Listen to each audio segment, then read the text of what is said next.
Witch trials in Europe were one of the most brutal and unjust practices in human history. From the 15th to the 18th centuries, hundreds of thousands of individuals, mostly women, were accused of witchcraft and subjected to horrifying trials, leading to their torture and execution. These trials were fueled by rampant superstition, religious fanaticism, and a deep-seated fear of the unknown. The impact of these trials on European society was devastating, leaving a dark stain on our collective history. The roots of witch trials can be traced back to the late medieval period when the Catholic Church intensified its efforts to combat heresy. The belief in the existence of witches and their pact with the devil gained prominence during this time.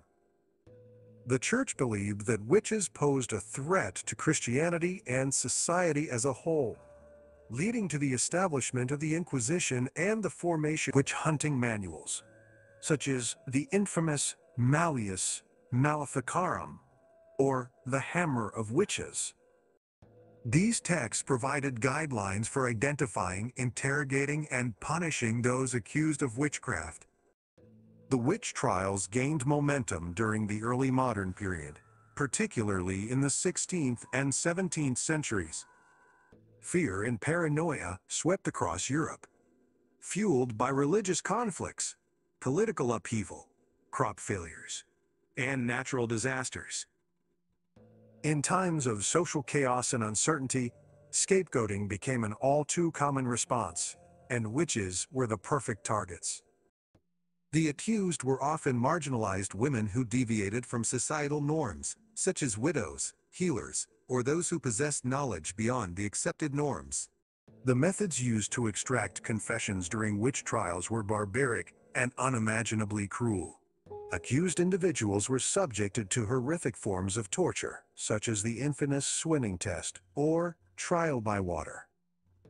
It was believed that if the accused floated, they were guilty and in league with the devil. If they sank, they were considered innocent, though often drowned in the process. Other forms of torture included the use of thumbscrews, the stropado, and sleep deprivation, all designed to break the accused and extract a confession. The trials themselves were deeply flawed, with little regard for due process or the rights of the accused. In many cases, unsupported accusations and hearsay were enough to condemn someone to death.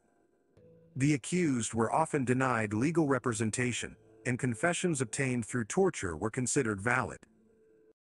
The trials were in essence predetermined, with a conviction being almost certain from the outset.